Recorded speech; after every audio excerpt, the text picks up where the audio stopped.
All right, y'all. Welcome to our co-hosted lecture series called Adapt to Home with Move United Sports and Ability 360. This is recorded and will be available on Ability 360's YouTube channel as well. So looking forward to you guys. This is an awesome lecture series that we're putting together, exploring many different topics involved in relation to fitness, health, exercise science, and current trends that are out there right now. And overall, just trying to spread the word about how to be physically active and how we can still try to be as well as we can, even when we're stuck inside our homes during these crazy times. So the presentation that we have for today is a part 2 from where we got started last week, where we started talking about strength training for youth sports. And this is a very important, especially nowadays with the increasing rates of chronic disease and overweight and obesity, and the trouble that we have sometimes with getting our kids active. There's oftentimes a unseen thing where we see some kids who have no exposure to physical activity at all, and then we have kids on the opposite side of the spectrum who get a little too much, which is also not the best approach when it comes to getting kids into better habits.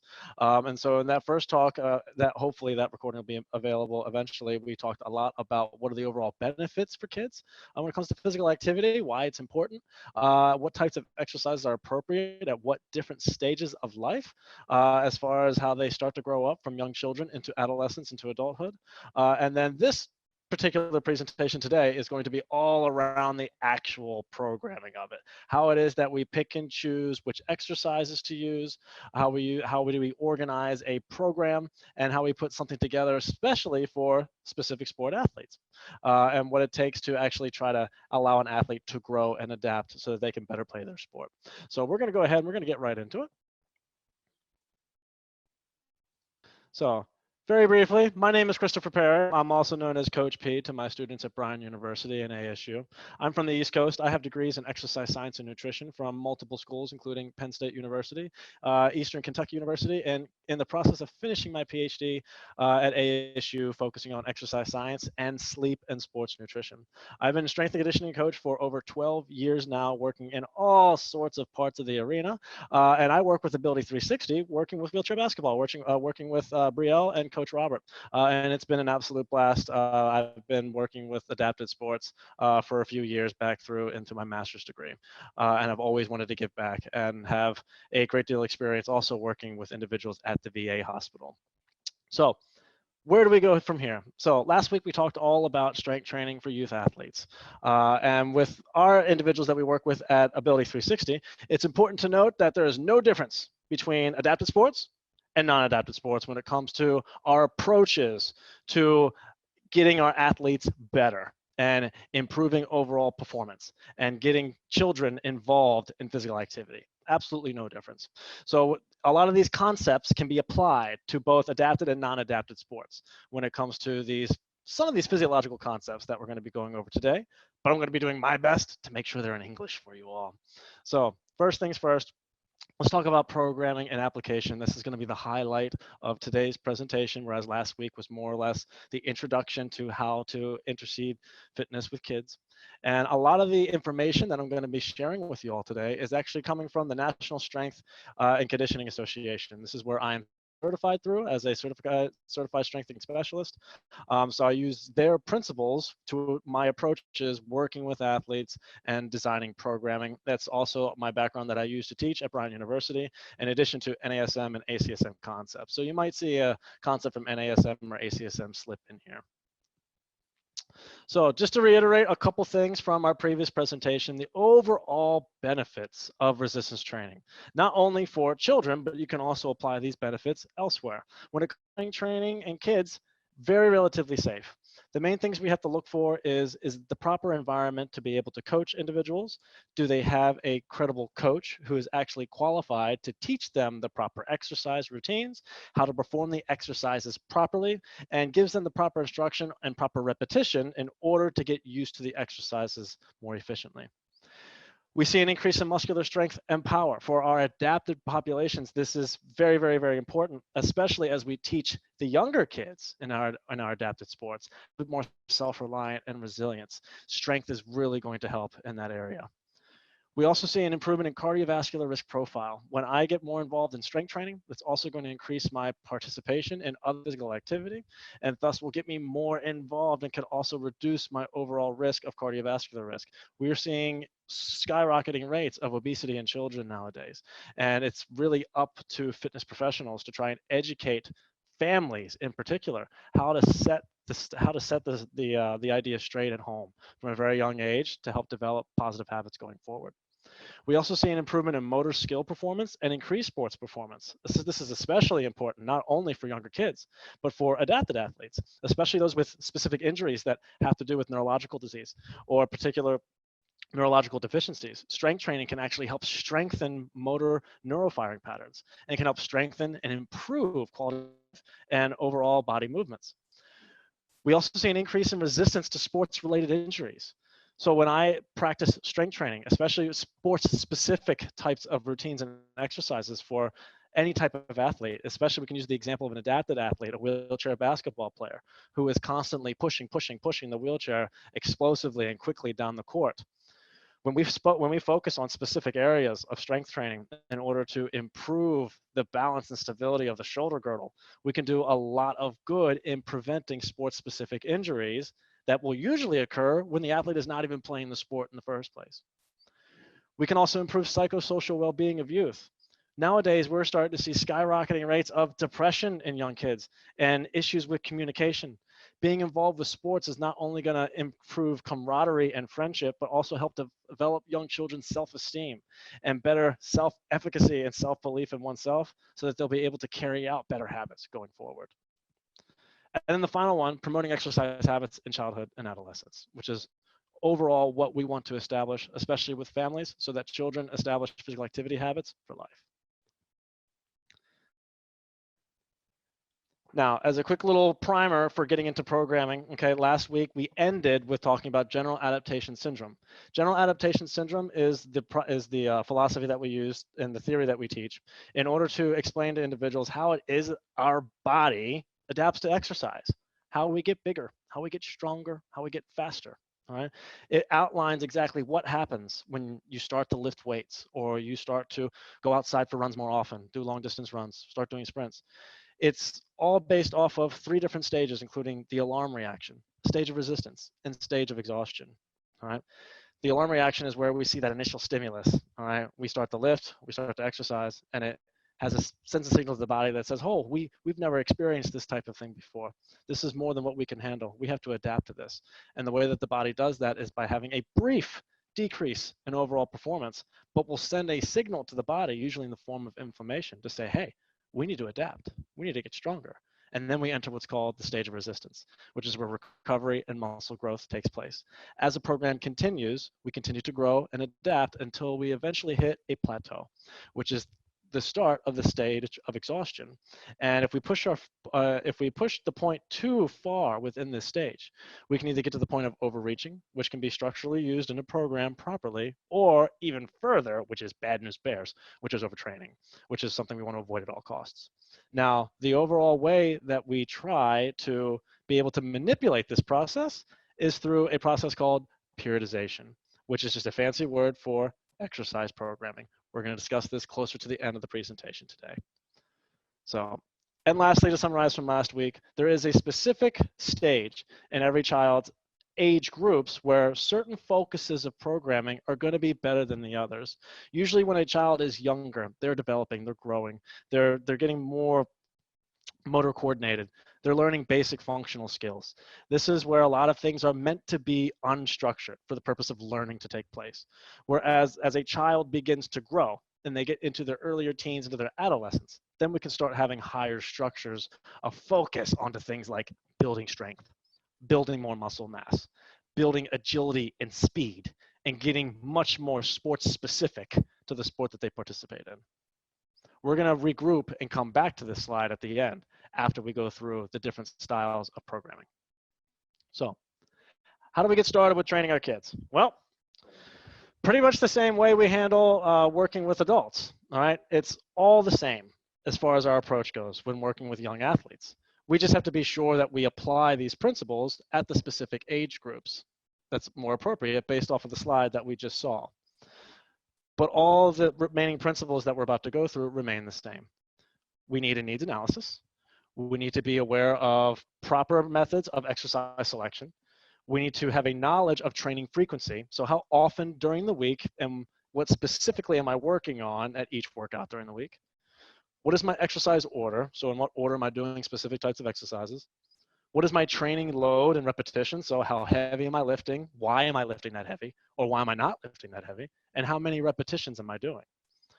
What is the overall volume of work? Okay, which is sets times work times sets times weight times reps, the overall total amount that I'm doing. This is going to be very, very important for knowing if I'm going to set up a program to build more muscle mass, or how I can gauge when I'm going to need to take recovery times. We're going to talk about volume and intensity very closely together. And then rest periods. How can we manipulate the time in between each set that we take to elicit a specific type of adaptation? And when you differ in the length of time that you take in between each set, you can work on something specific, whether it's gaining muscle mass or strength. Each has a very specific timetable you need to pay attention to in order to get the best adaptation out of that exercise. So what's a needs analysis all about? All right, well, very simple. It's a two-stage process that includes an evaluation of the requirements and characteristics of the sport, okay, and an assessment of the athlete. But in English, you need to ask yourself a few questions. You need to ask yourself, what is the main goal of this resistance training program for this specific individual? And we have to look at the individual, we have to get to know them, we have to say, okay, what type, usually in the personal training setting, this is where we do something called setting SMART goals, which are specific, measurable, attainable, relevant, and time-based. All right, very, very important that we set those types of goals. It's not all that different when we work with athletes. We just need to go based off of a specific timetable due to whatever season of the sport that they're in. And then whatever the needs are for that particular part of the season, then that will dictate what focus I should be on. So for instance, if I'm doing wheelchair basketball and I'm trying to analyze at what season they're in, usually we have a preseason, a during season itself, and then an off season, okay? Sometimes you can add in an extra phase here and there, but each one will have a specific phase of training where in the off season, I might focus a lot on building muscle mass. There's not a lot of need for improving endurance at that time or overall sports skills. It's usually the best time in order to build strength and build hypertrophy, which is the increase in muscle size, in order to utilize more muscle and strength when I start to do those sports specific activities again. And then when I get into closer to preseason, then that's when I start to do more practices. I start to do more sports specific types of activities. That way my improvements are going to be more transferable to when the kids hit the court during basketball season. What muscle groups need to be trained? All right. What specific muscle groups is my specific type of athlete using during my sport? All right. Is it a specific type of adapted sport, such a wheelchair basketball player, where we're using nothing but our arms and core in order to manipulate the wheelchairs during the game? Or am I working with a young soccer player? Am I working with all other types of sports? What specific sports am I working with? What specific muscle groups do I need to specifically train? I need to isolate that to be able to better choose the exercises that I'm going to utilize in my programming. What are the basic energy sources? Meaning an anaerobic, aerobic, or ATP-PC. This gets a little too sciencey, but when it comes to the basics, it basically means, okay, am I doing harder, moderate intensity type of work? Like, am I doing a sport like basketball where I'm constantly going back and forth? This is an example of anaerobic exercise. Or am I doing an aerobic sport, such as long, steady state endurance, such as cross country? Most track types of exercises, unless we're talking about things like shot put, discus, bow and arrow, that type of stuff. What types of muscle actions should be used? All right? Am I using isometric contractions? Am I using concentric? Am I using eccentric? These are all different types of muscle actions that we can concentrate on, different types of contractions. Concentric contractions are the positive parts of the rep. Excuse me, there's a bug flying around. Isometric contractions are pauses during the rep. And then the eccentric is the lowering of an exercise, each one having a different impact on the body and a specific purpose. Most concentric type of exercises, such as if I were holding a dumbbell at the bottom and lifting it up to the top, that's the shortening of my bicep muscle here. That's usually the most explosive one that I want to use. for that type of movement. Whereas an isometric exercise is where I'm holding. There's no change in muscle length. So this is where I can practice on improving my core stability, such as doing an abdominal plank. Your overall core structure is meant to be more resilient to change in direction, right? Not only to keep your inner organs safe, but also to prevent injury, but at the same time, allow you to, how do I say this properly? Allow you to utilize energy more properly, more forcefully. And then the eccentric contraction is utilized in two different ways, either to break down muscle tissue more efficiently in order to get over a training plateau and programming, or make you more resilient to stress and injury. Because they found when you use eccentric types of contractions for specific movements that some athletes will be exposed to during their sports, they become more resilient towards those forces when they're actually occurring during exercise. So a unique example of this is when a runner, for instance, is doing eccentric types of hamstring movements, will actually make them more resilient towards the types of shear stress they will receive when they're doing sprinting type of work. And then what are the primary sites of injury for the particular sport, or what is the prior injury history of that individual? That's going to give you a good idea of, okay, has my individual or my athlete had a previous injury that I need to be aware of? And what specific sport are they training for? If I'm training a wheelchair basketball athlete, I got to be very, very aware of putting work into any type of shoulder stability type of exercise or rotator cuff movement. I have to really protect the shoulders because it's going to be constant pushing. Now, I need to strengthen the pushing part of the exercises for sure, but I also need to make sure that there's a balance in order to prevent overall injury, especially when I have athletes who are sitting in the chair all day long and need to be more cognitively aware of how they're holding themselves throughout the day for proper posture and the potential of incurring chronic pain due to the fact that they're in a sitting, internally rotated posture all day long. Once we finish asking all these questions and going over them with the client or young athlete, then we can draw a better picture of how to better program for this individual. So we'll start with exercise selection after the needs analysis.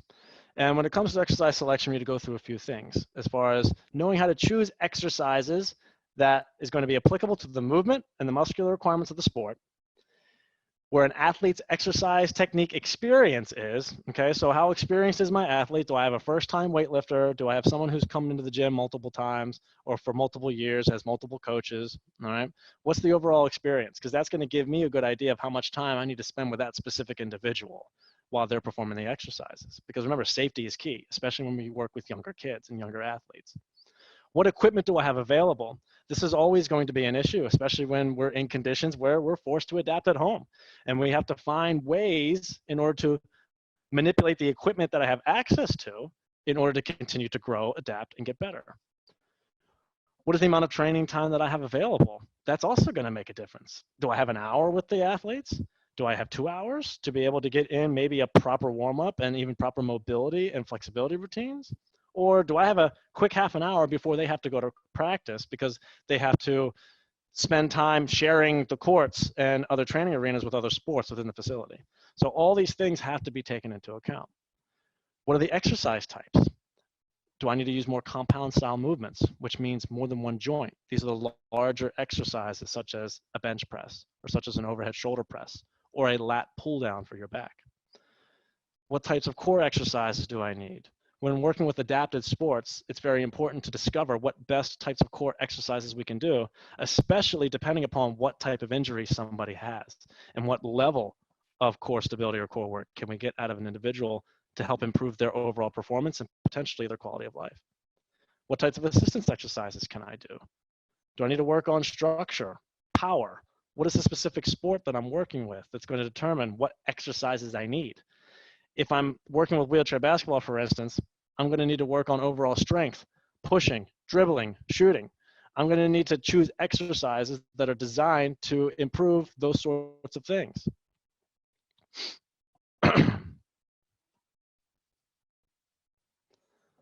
Now, once we've isolated exercise selection and we've thought through what specific things I'll need for a specific sport that I'm working with, Then I need to get into the overall training frequency. And training frequency, excuse me, is the number of training sessions that I'm given per week.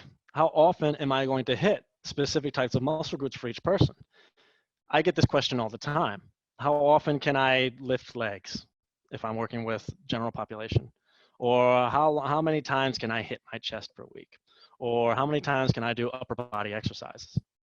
We need to be very, very aware of the training frequency because we need to make sure that A, we're giving our athletes enough of a stimulus to grow, become stronger, and so on and so forth, but also be aware so that we don't do too much too soon or not enough at a specific time. Another reason why programming is so important. So more often than not, when we work with young athletes, especially, less is often better, all right? 2 to 3 days per week, especially for a beginner, is going to be more than enough because we always need to remember it's based off of training status. And when you're a beginner, you're not going to need nearly as much in order to grow because it's brand new stimulus to the body and it's going to grow from nearly anything. So if I'm working with beginning kids who are just getting into strength training in their younger adolescence, around 10 to 13 years of age, no more than maybe 2 sessions per week. But if I get more into the elder middle school into high school areas of ages for kids, then I might be able to see a little bit more frequency of sessions per week. And then if it gets to the point where they're just a little bit more advanced, then I can get a little bit more specific on how I'm dividing up particular focuses of the week. For instance, focusing on certain types of pushing movements one day or pulling movements another, or working specifically on strength style exercises on one day, working on hypertrophy style on another, and then focusing on power on another during the week. That way I have 3 different focuses. This is actually a periodization style called undulating periodization or nonlinear, which we'll talk about here a little later. That gives you an idea of how to structure your programs for your students, for your athletes. We can also look at another way. Here's an example. This is a table taken from the NSCA Strength and Conditioning textbook that shows you different examples of how you can split up particular body routines. Always making sure that there is ample rest of anywhere from 24 to 72 hours per muscle group. And an advantage of doing body part style routines or split body part routines is it allows you to maximize the number of times you exercise each muscle group per week while also maximizing the amount of recovery and also limiting the potential of overtraining, especially when it comes to younger athletes. You also want to base it off of their sports season, okay? Because if you're in the off season, then you got a lot of time on your hands. There's not a lot of basketball going on. Now, unfortunately, during the postseason this year, didn't have a lot of access to facilities, did we, Coach? So couldn't really take advantage of the fact that the off season is one of the best times to get a lot of strength training, a lot of hypertrophy style work in with the goals of building strength and muscle size. But as we start to get closer into preseason, we want to tail down the volume of overall strength training work during that time. We don't want to stop, but we want to make sure that we only give enough. That way we still have enough physical ability, endurance, and energy to get through workouts and overall sports-specific practices. And then when we're in season, then we dial it down even more because we really want to focus on specific skills for the sport that are going to be applicable to the game and also give us enough time to recover.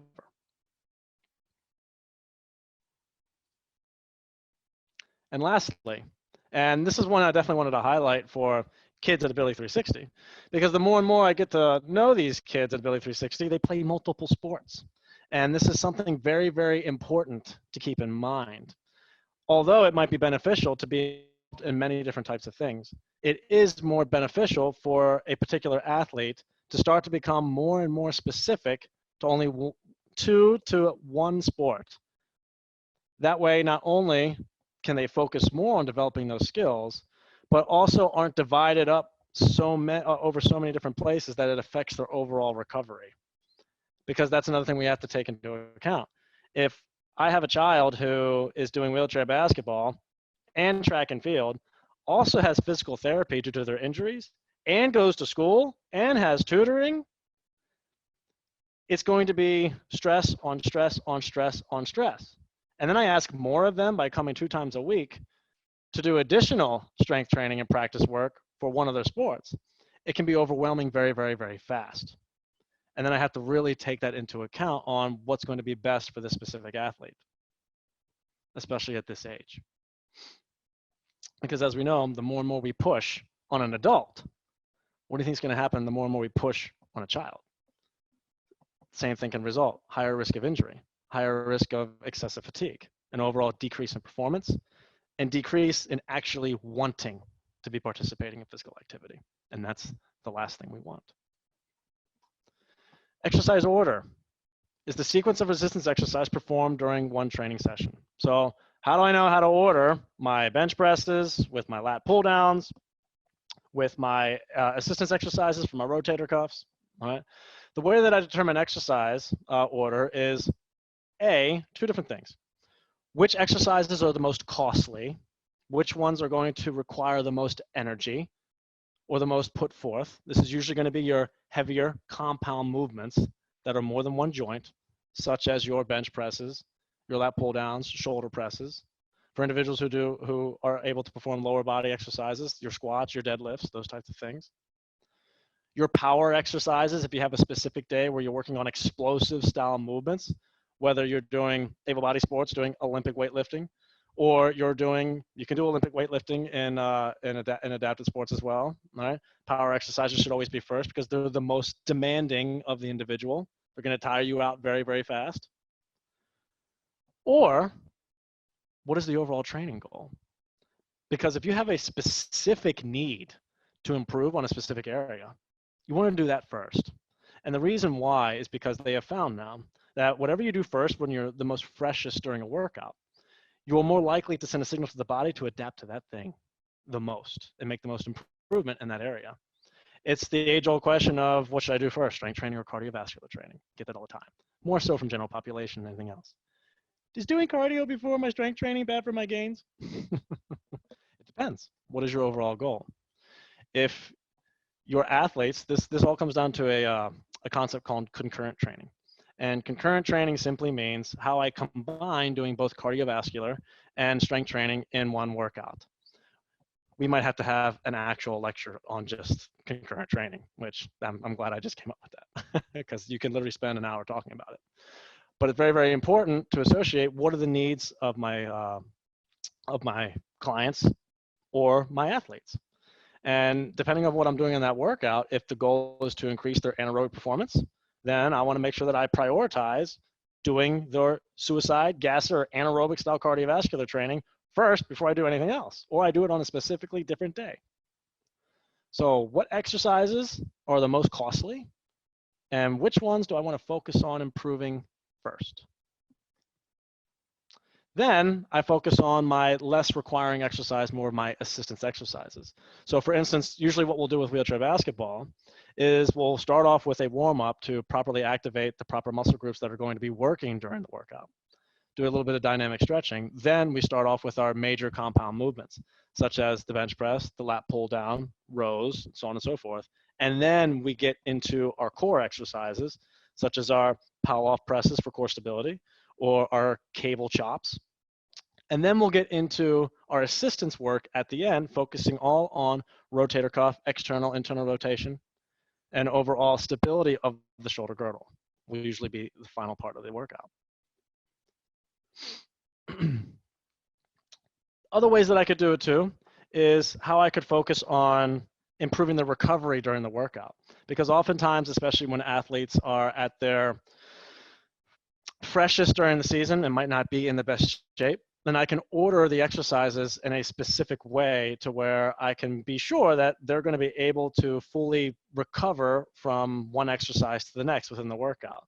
So the easiest example of this is when we talk about upper body versus lower body exercises. And the way that I could do it is by doing an upper body exercise first, and then a lower body, and then come back to another upper body, and then another lower body.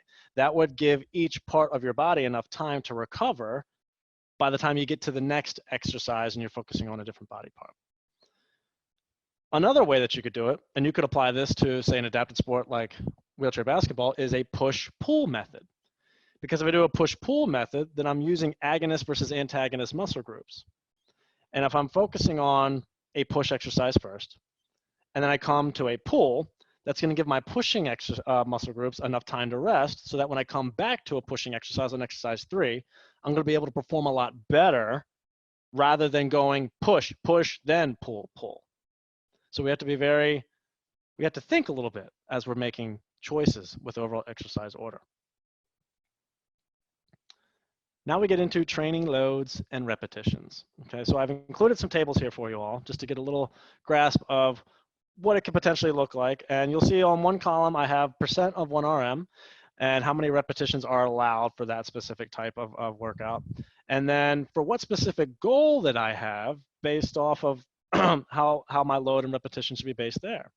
So if my goals are to build strength, I'm going to be lifting a very heavy load. So when I say % of my 1RM, that means my RM is my repetition maximum, whatever I can perform one time, the absolutely heaviest weight. That's 100% of my 1RM. And then as I get lower down on that percentage, all the way down towards 65, I can perform more and more reps for the particular intensity. Depending upon what my goals are, is how I choose where to set the percentage of my 1RM.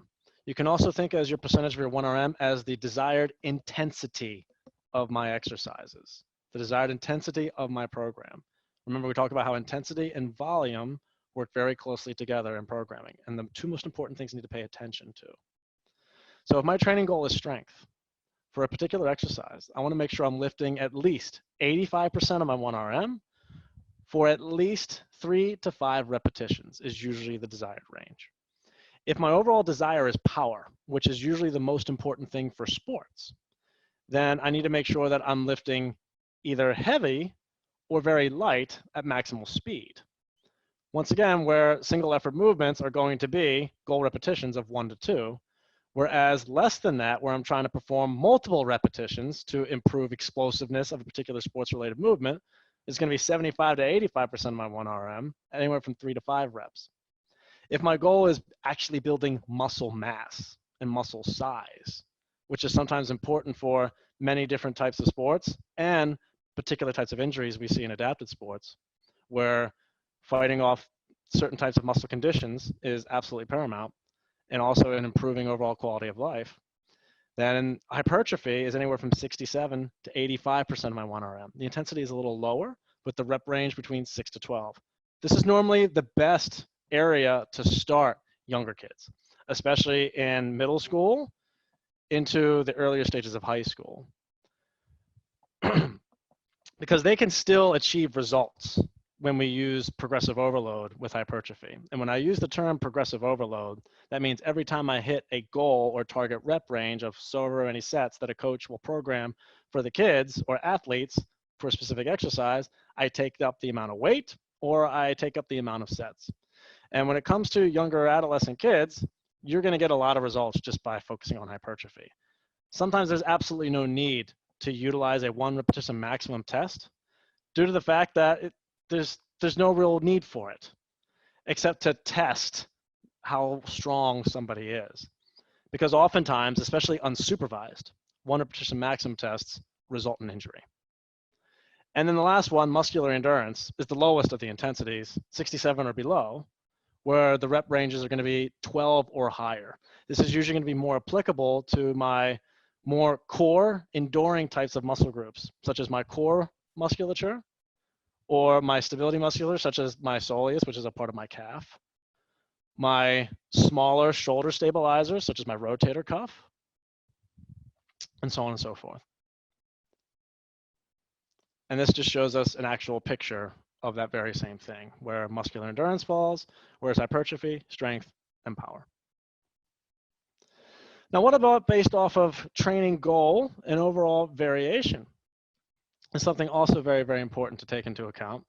When it comes to the training goal, okay, If I'm training for a specific sport, I want to make sure that I'm assigning the amount of load that's going to be more applicable to performance on if it's the basketball court or if it's the field, whatever it might be.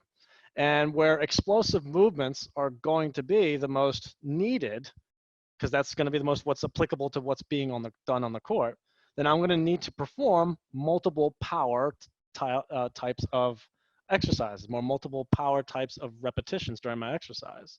So it'd be very, very beneficial to focus on power exercises at various parts of my training. Most likely, if I'm talking about sports, because remember we talk about seasons, power type of training is going to be best to do either in the preseason or in season itself. That way it's more applicable to establishing those motor patterns of being explosive right at the time that I'm going to be ready for game time. Whereas if I'm in the off season, then I want the training loads and repetitions to be more focused on strength and hypertrophy. And a big thing to note that I forgot, strength places a large amount of stress on the body. The higher the intensity of the strength training movement, the more it's going to whack you out of control. The more recovery your body's going to require. This is why the off season is the best for this, because the more you do that style of training, the more fatigued an individual is going to be, the more time they're going to need to recover. And if you're trying to do strength in addition to other styles of training for hypertrophy and power, it could potentially be too much if you're not careful with how you're manipulating intensity and volume during the program. And then variation of the training load. How are you varying it throughout the week? How are you varying it from week to week when it comes to various training cycles? When we talk about periodization, periodization has multiple phases of anywhere from 1 week to 4 weeks for one phase. And you could have one phase that starts off with 3 sets of exercise, 3 sets of every exercise. You could have a second phase that takes it up to 4, and then a third phase that takes it up to 5, and so on and so forth. However, based off of how you choose to manipulate your particular program. The sky's the limit when it comes to variables that you can manipulate in particular training programs. How do I know when to increase the load? If I have athletes who are beginners, very young, smaller, weaker, then I want to take up very, very slow increments. So if, let's say I have 3 sets of 8 to 12 reps on a regular lat pull down exercise. If I continue to hit that goal every week, I'm going to increase the load by small little increments of 2.5 to 5 pounds, just to be safe, especially if I'm working with younger kids. If it's lower body movements, then I might be able to get away with 5 to 10. Sometimes for larger, stronger individuals or more experienced, you can get away with doubling each of those amounts. But in my own personal experience of strength and conditioning when working with athletes, I have still kept to the rule of only 2.5 to 5 pound increments for upper body and only 10-pound increments for lower body. And as you continue to work with more and more individuals, you can see which ones are more responsive to others. But upper body builds very, very slowly in comparison to the lower body oftentimes.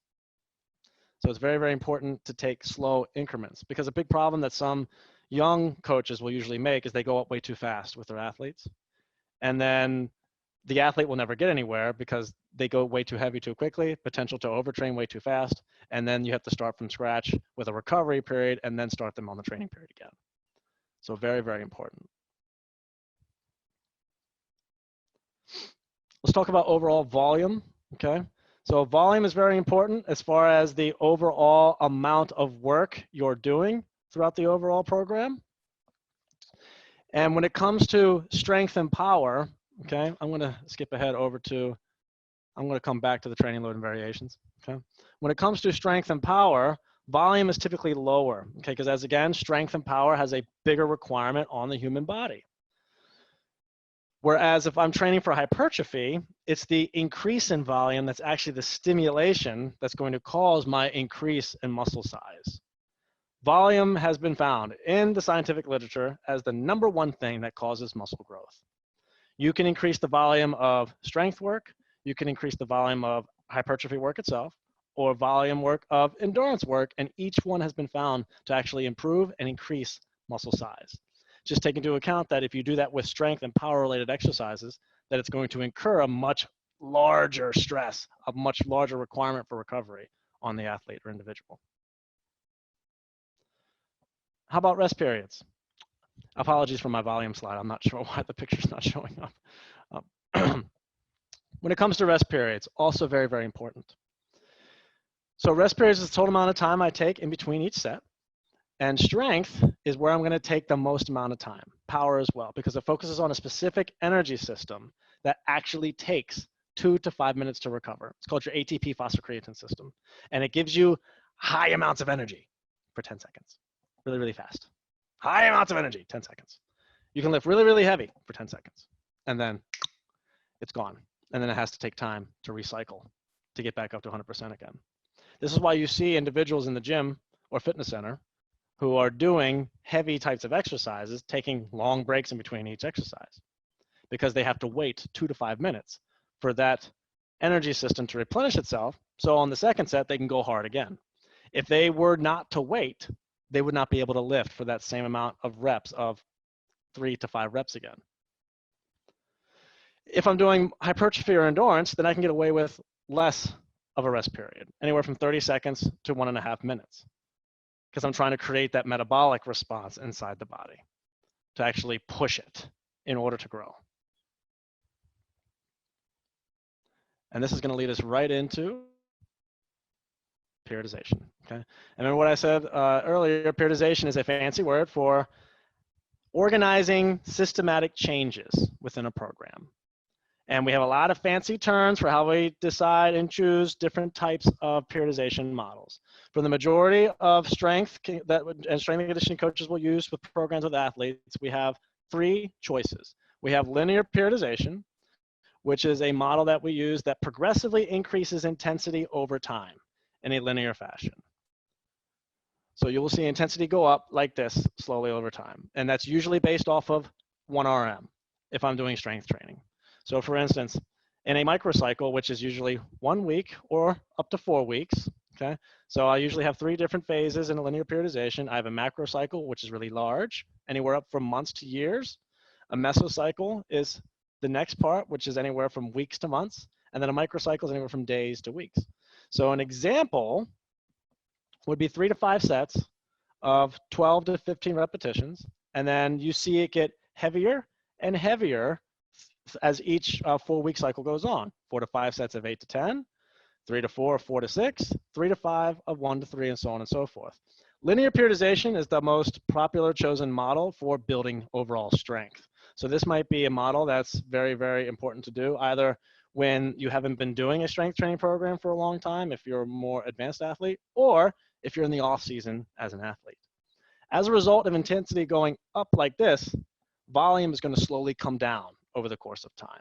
Because if you were to increase volume and intensity at the same time, you skyrocket first ticket class to overtraining. We also have what's called reverse linear periodization, which is the absolute opposite, which they have actually found is best when it comes to developing overall muscular endurance, because volume is what you really focus on and is the primary program outcome. And then we have the best one. Well, that's my biased opinion, which is nonlinear periodized programs, otherwise known as undulated periodization, which is a fancy word for all over the place. No, I'm just kidding.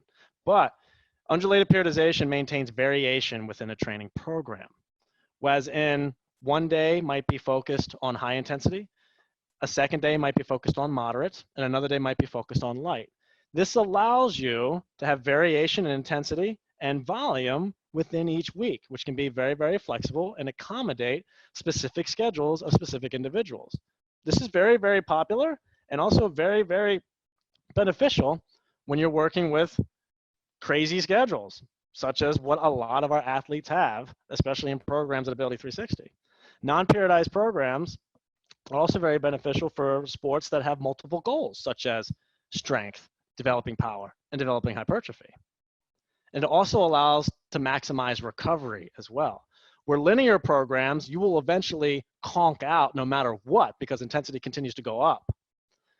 Undulated periodization might take a little bit longer to get there because you're varying the intensity throughout the week and actually allowing for a greater amount of recovery during the week while still maintaining adaptation, great way to build strength and muscle mass.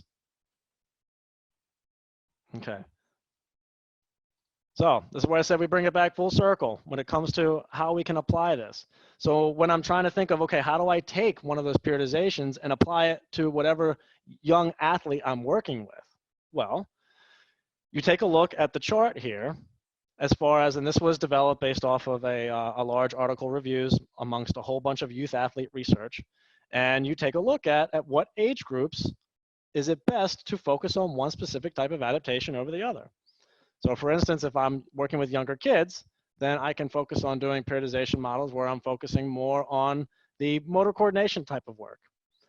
But another takeaway from this is if they're that young and you see at the bottom training structure, okay, which means just lower emphasis, a periodization model might not even be that all necessary. Whereas just a very basic introduction, to those types of exercises might be for the best. Whereas as you get into the older athlete groups, then you can start introducing those periodization models to start focusing on the higher structure, focusing on agility, speed, power, strength, and hypertrophy. So to wrap everything up from part 1 that we had last week and part 2 today, resistance training is an important physical activity modality used in conjunction with cardiovascular training. That's very, very, very important, especially for my performance as an athlete, but also as my performance as a human being, especially as I go on through life. And a main takeaway is to teach not only the kids, but also the parents to establish better environments at home to understand the benefits of resistance training and how it can benefit for life when it becomes a great habit. And when it comes to programming, programming is one of the least emphasized aspects of fitness and sports today. And yet, it is the most important aspects of sports and fitness today. Without programming, there is no focus, there is no clear objective or goal, and there is no way to guarantee success. For more information, don't hesitate to reach out to professionals at Ability 360 or the fitness centers to inquire more about programming, depending upon whatever type of athlete or client that you're working with. Thank you for joining Move United Sports and Ability 360 Sports Fitness Center and our hashtag Adapt at Home Fitness series. Please join us Friday at 2 p.m. Arizona time for our good buddy Luke's Ability 360 strength class. Thank you for coming.